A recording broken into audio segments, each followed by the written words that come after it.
Hello, welcome once again. This is Doreen Nyiramugisha of Heal with Doreen.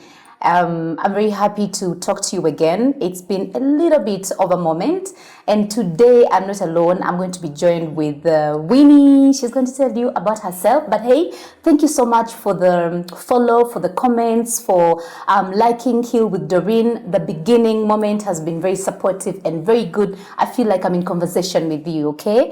We started off with something a little bit complicated, a bit hard, but you've caught up.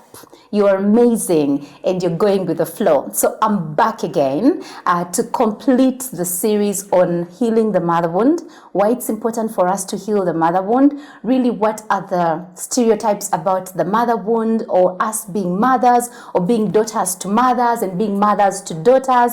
And what are the effects of the mother wound to our sensuality, our sexuality, our libido for life, our aliveness, our authenticity? What's the effect of the mother wound when it comes to us showing up authentically, feeling fulfilled in our lives and expressing our desires? There's been blocks to being who we want to be. There's been blocks to being able to express our sexuality in a healthy way, and those blocks stem from the mother wound. So my aim and my purpose is to ensure that we stop playing around the bush, that we go and understand exactly how was I loved, how did I connect to that very first goddess of my life, and how did she mother me? What was my experience of that? What did I pick out from that? How did I adapt the environment that she put me through or put herself through for having me, based on the environment she was in?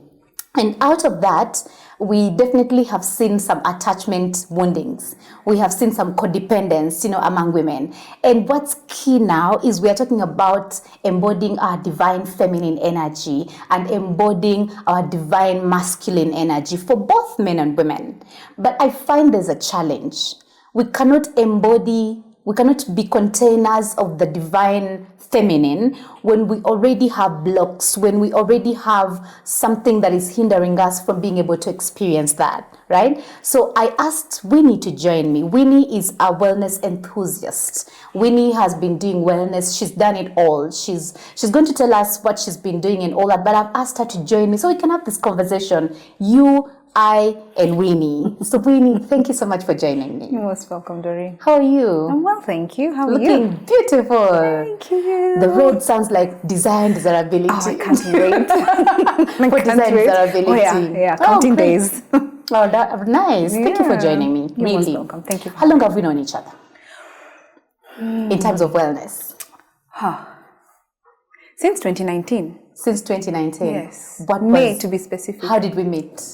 What was it for you? Who brought you to wellness? Which wound? Who was oozing? Which wound was oozing? Oh my goodness. I was oozing left, right, and center. Everywhere. Everything was oozing at the time. Yeah. And I met you at my friend's baby shower that I was hosting. Yeah. So it was a bridal shower, sorry. And so you came with these things that had a hole in the middle. I was like, what's going on? And my chair's not good enough. I had a whole spread of food and you did not touch a single thing. I was like, what's going on here? And then came the grand conversation of eat right for your blood type. Yeah. I was like, what? And that at that moment, I knew this was it. I needed to figure out who you are. And I tried raising you on phone, but you're a busy lady. But anyway, I got lucky because a few weeks later, I was signed up. Nice. And I've never looked back. Best decision of my life. Best decision of your life. Yeah. How would you say you feel now? What was the thing that made you think taking care of your nutrition and your body was important at the moment? And what's the difference between now and then? Then? Yeah. I felt dead. I felt very hollow. I felt very mechanical. I felt like there was this written script that I had no control over, that I had to follow every single day. Wake up, pray, get ready, have breakfast, go to work, say hello to friends, go on social media, smile a little bit. Oh, the day is over. Catch a drink. Yeah. have a fake laugh, go home, Netflix, bless the Lord for Netflix, and then black out somewhere and wake up in the middle of the night and angrily switch off the TV because it's making so much noise, and then repeat. And then after that, a few days later, you're sick. You need to go see the doctor. You don't know what's wrong. They can't find what's wrong. Because you feel like you're living a good life. You figured it out. It was a very uneasy life. So in front of cameras, you had to smile, you had to look pretty. But I was struggling with weight, skin pigmentation, and mentally not feeling grounded, spiritually feeling scattered. It was quite a bit. And the migraines. Did I say the migraines? No, you did mention migraines. Oh my God. Anyone who knows me knows those things have terrorized my life. Yes. And not so sure what's going on. And then at the time, I was also really struggling with kidney complications. Inflammation on inflammation on inflammation. And no one can explain why. It's just, there's no reason why. I was very miserable, to say the least. So it was such a relief to meet you.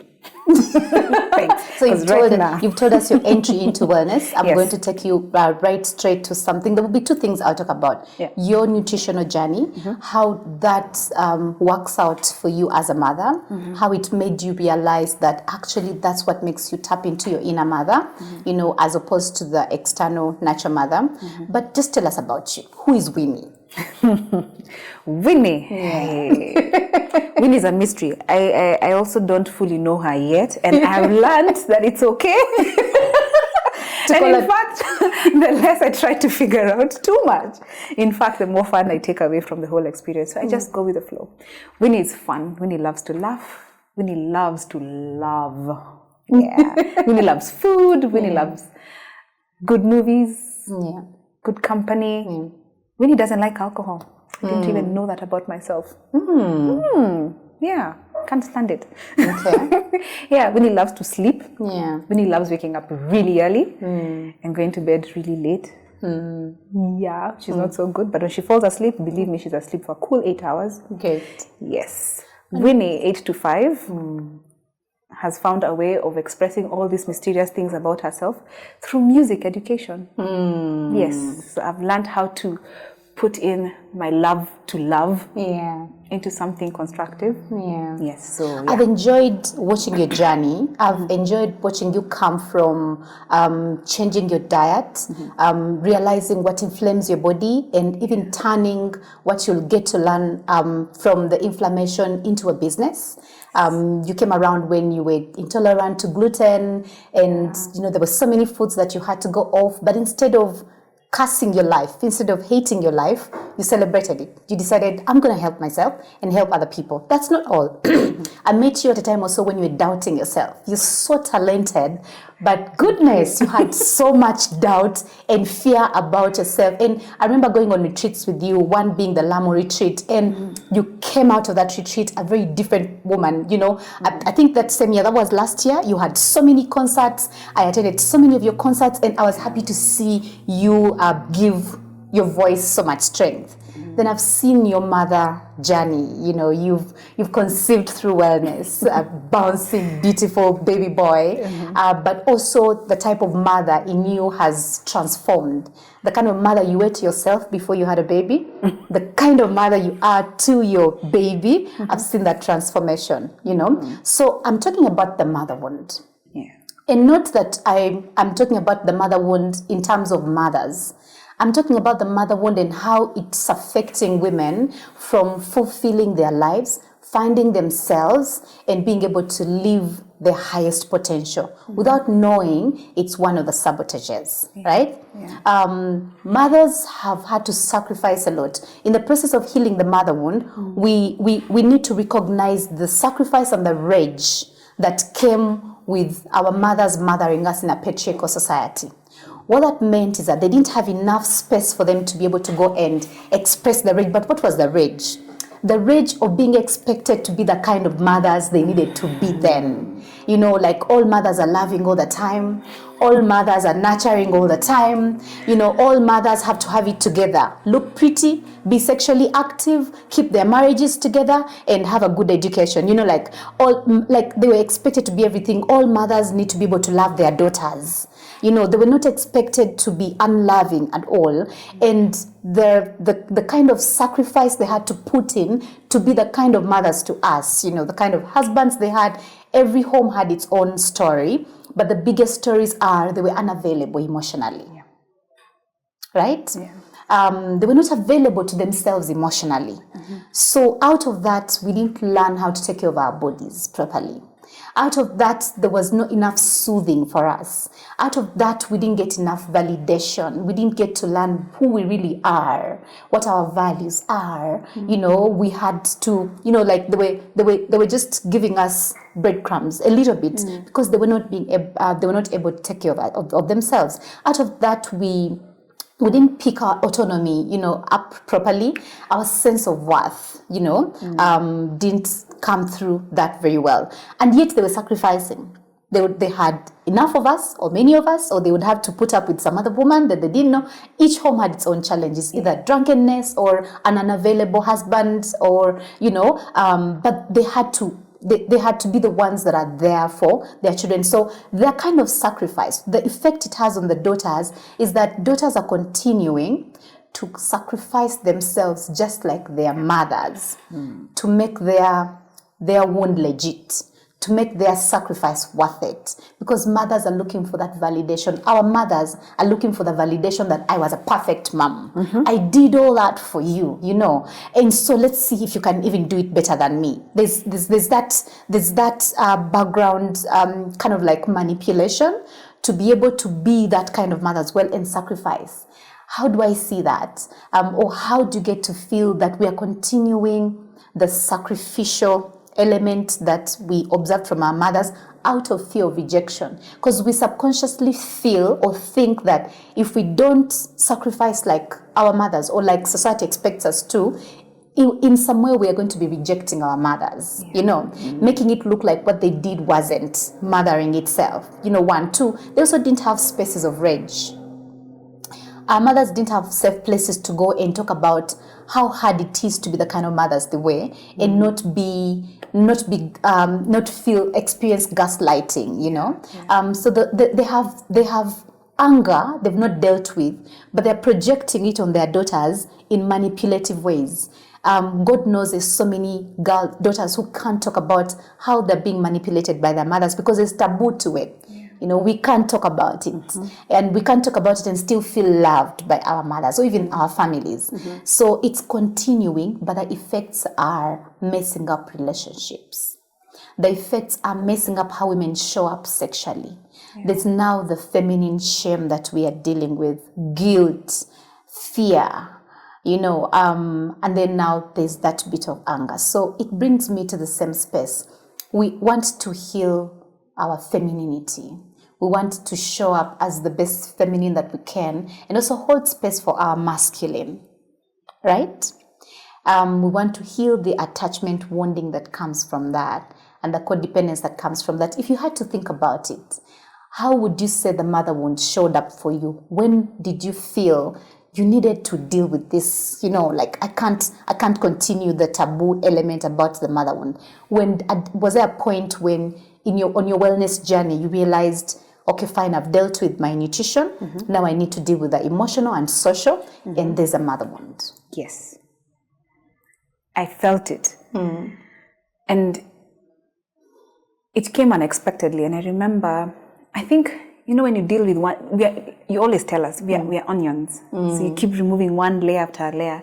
So when finally my health, my nutrition had really taken care of it, and now there's less physical pain, there's less discomfort and physical symptoms that I have to deal with. I started realizing, wait, this pain is not just on the surface. The pain is running deeper. And I got curious, what's happening? Because I found myself really angry at work. And then I was short fused with my friends, kept fewer relationships. And even the close relationships, it's like you're walking on eggshells. It's always war with your siblings. And then you're trying to have a conversation with mom and you're just waiting. you're just waiting. Yeah. And then your aunt is walking and you're like, let me roll up these sleeves. Like it's, I was like, what is with this rage? Yeah.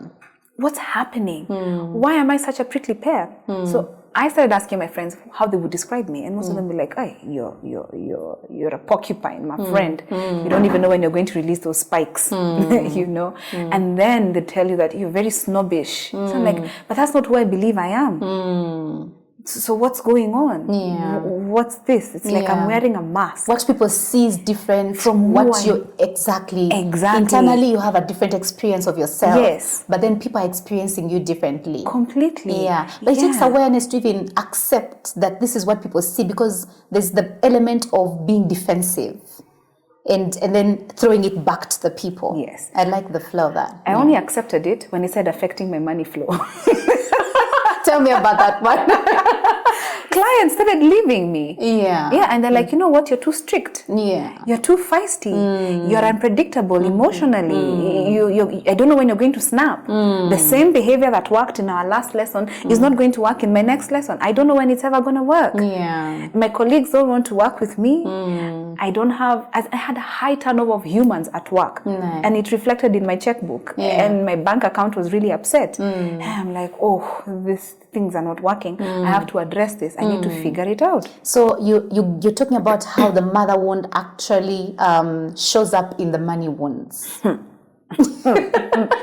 me about it. And most of us don't think it actually spills into that space as well. It does. It really does. Yeah. Yeah. And when you sit down to have conversations about what is really upsetting you, I constantly found myself at home. I constantly found myself growing up.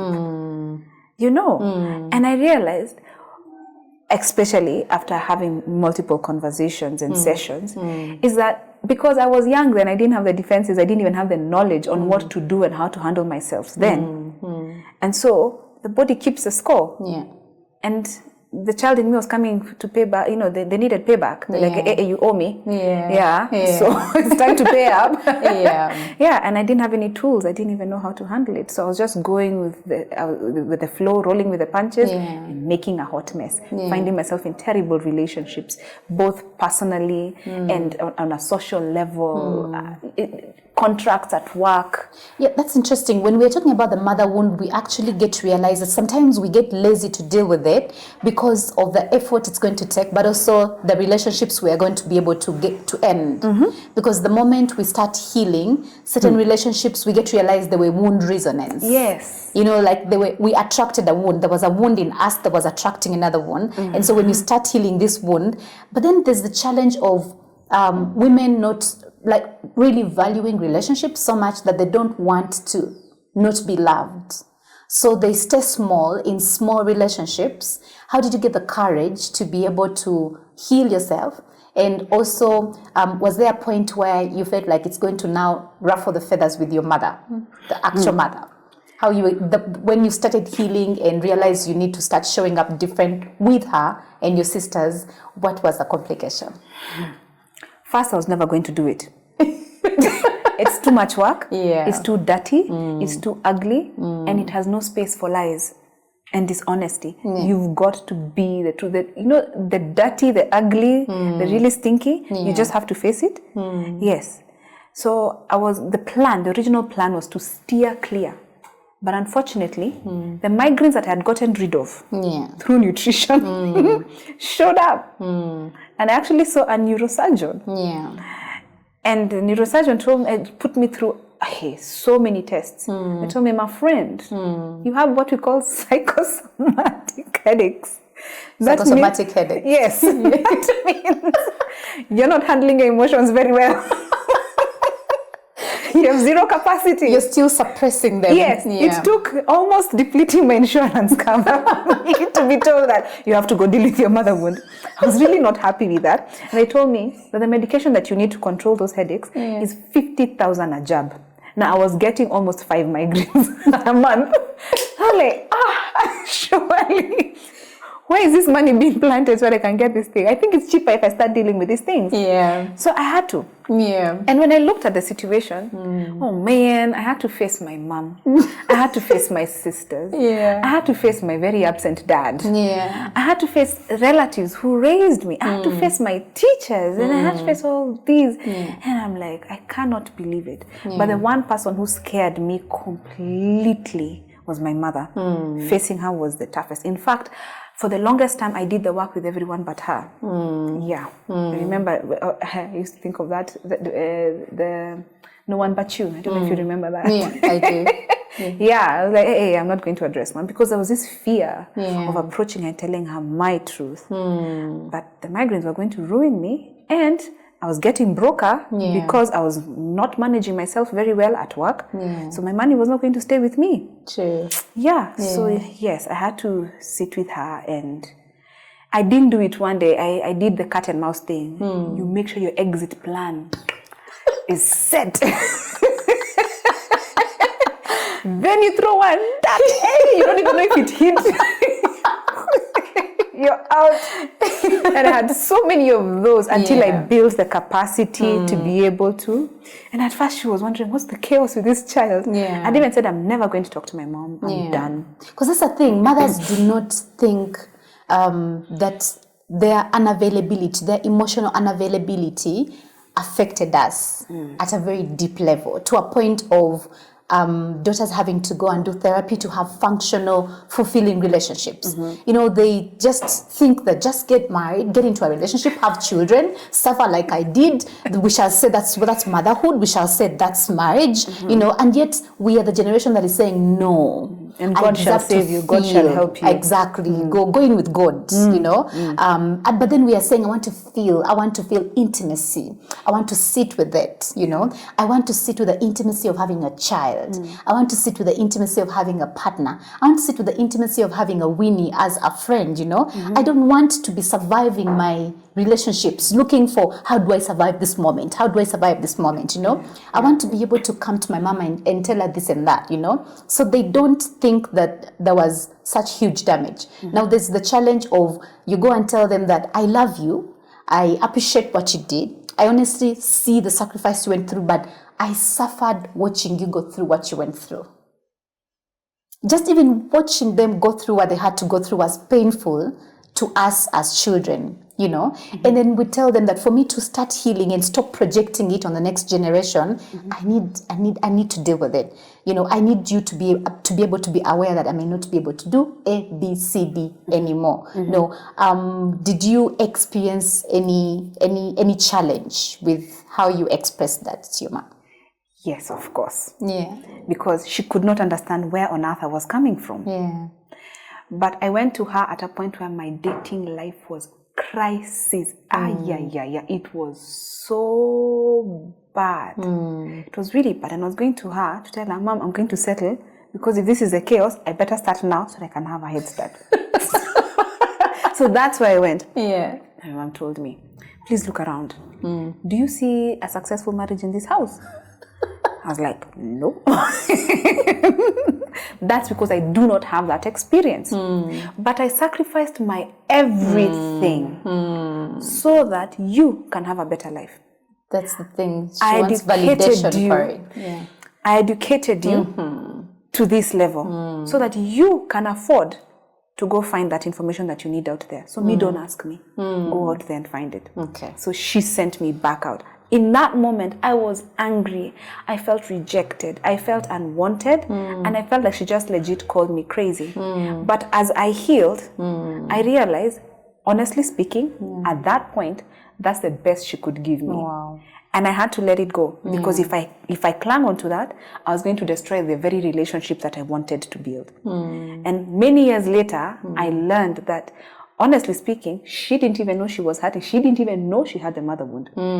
So because I started my journey, she started her journey. And she started wondering, if my eldest, who seems so together, is going through with this, how about the others? So she got curious as well. Yes, but that's how that turned out. And so that made it so much more easy for me to sign up to Doreen, when I met you. Yeah. I was able to embrace you because my mother Yeah, gave I me was the very blessing. lucky. I feel so good every time daughters introduce their mothers to wellness, and then the mothers are curious. And then I love it when they get to find out what works for their health. A few of them, they go into it. I was very proud of your mom, and I was proud that she actually wanted to balance her hormones and eat seeds and nuts and start ordering for them and all that. So I love that you healed yourself and realized that you need to heal your mother to have a good relationship with her, because some daughters can be like, I'll just do my stuff, get estranged, because if I talk about this, we're afraid of rejection, right? If I talk about it, I'm just going to create chaos. So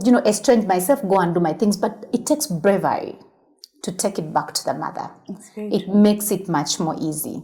Now there's a few things that I see in women, 3 things that I see in us, well, many of them, but one, we are terrible at setting boundaries because of the mother. Tell me about it. One, we are terrible at setting boundaries because of the mother wound. We also have issues with intimacy because of the mother wound. Either we are anxiously attached or we are avoiding intimacy, but we don't sit with intimacy. We do not. Either you're avoiding it or you're anxious and preoccupying. That's it. And marriages are suffering and women are suffering. We need solutions and all that. So we're going to take a break and return, in the next episode, talk about femininity and receiving. Talk about healing the inner mother, what we had to do with wellness together to heal the inner mother so that we can create a container for the divine feminine to be able to sit within our bodies. And also what we did to be able to heal our sexuality, intimacy, the things we did to be able to heal our intimacy. Thank you very much. I hope you got to enjoy that one. We are going to return in the next episode, continue the conversation with Winnie and talk about the elements of femininity and how the mother wound healing can be beneficial to your femininity, how you can be a safe container to your femininity. My name is Doreen Nyiramugisha. Please, when you get to like this, should you like this, share it. Share it with a friend. Share it with a sister. Let's heal the mother wound. Let's heal the sister wound together, right? Share it, subscribe, like, comment, ask questions. Join the different programs that we are running that are helping to heal the mother wound. We have Revive, we have Whole and Worthy, we have the Hormone Reset program. Ask me about them. I'll tell you about them so you too can be able to heal the mother wound.